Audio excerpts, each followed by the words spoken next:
We are now learning a 14-year-old boy is facing a first-degree murder charge after what police describe as an unprovoked attack in Pickering. And we're expecting an update in moments, and I believe police are taking to the microphone right now.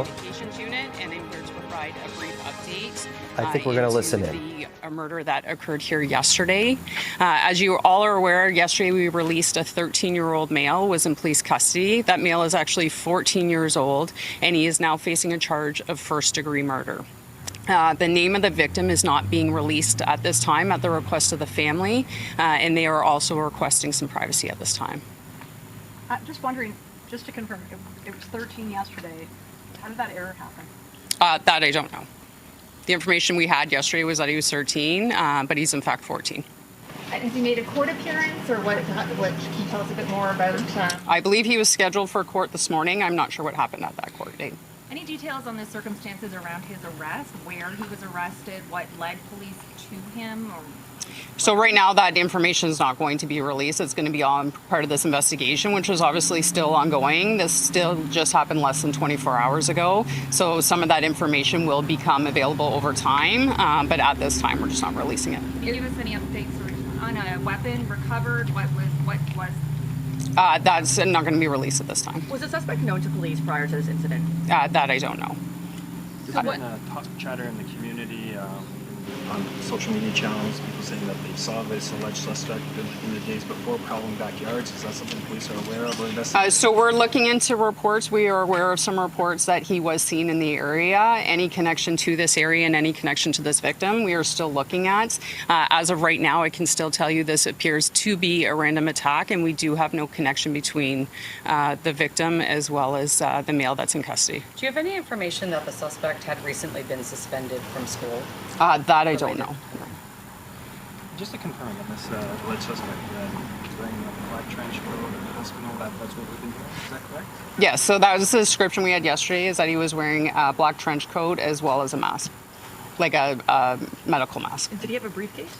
He was carrying a bag. I can't tell you what it was described as, but he was aware he was carrying a bag. Is there any connection between the suspect and the victim?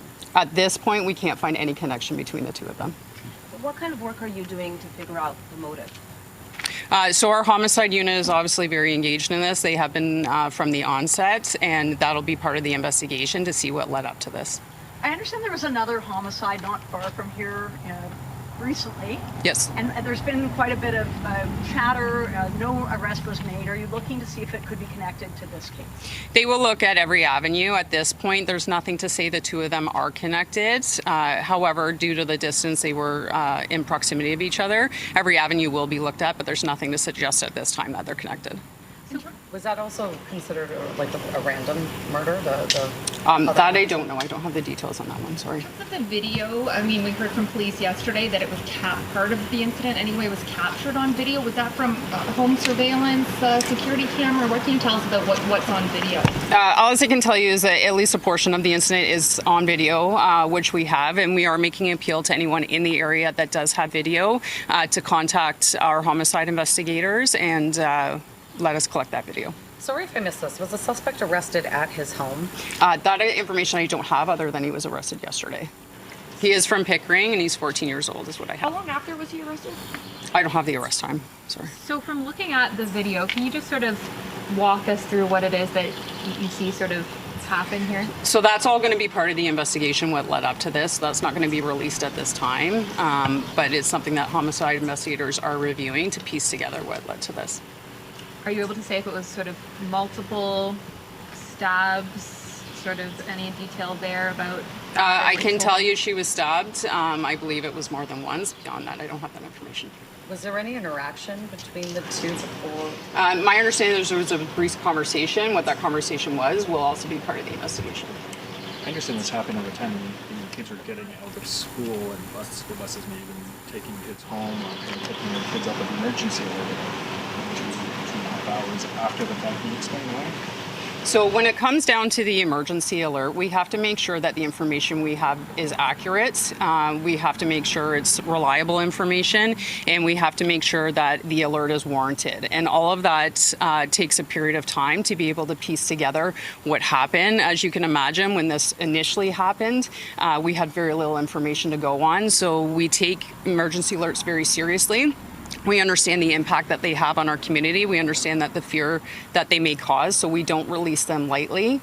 And part of that is to determine what is actually factual before we release that information. And then there is a process where we communicate with the OPP, who in turn releases that alert. Just to clarify back to my initial question about reports of the same suspect allegedly prowling their backyards and that, those reports we're hearing from people as long as 5 days ago, if not longer.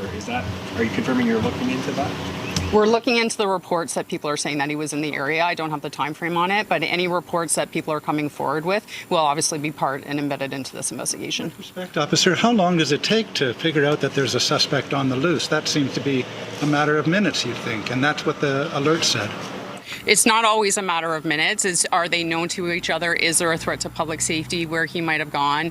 There's investigative steps that need to take place. Those investigative steps took place, and then that communication was done with the OPP, who essentially then issued the alert.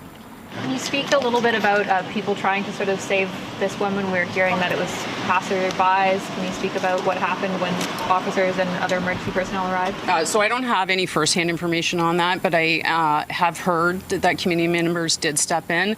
To them, we say thank you. We appreciate their efforts. The family appreciates their efforts. And this is something that I think was going to or is going to impact this community for a very long time. We'll talk about that. Which first responder agency was first on scene? That I don't know. What's the age of the timeline victim? for an autopsy? Pardon me? What can you say about a timeline for an autopsy? That I don't know Is either. that something you can find out from homicide while you're here? You'd be able to reach out to them and find out when the autopsy is being conducted? Yes. Do you have the age of the victim? That's not being released at the time, other than she's an elderly female. This community obviously is devastated as of this family. What's your message to this community? That we're here if they need us, and if they need any sort of supports that go beyond the police, that we can provide those support to them. We do have victim services of Durham Region. That's not available only to the community or to the family, but they would be available to the community. If there are concerns, to let us know, and that we will be in this neighborhood. There will be a police presence, and any concerns they have, they're more than welcome to reach out to us.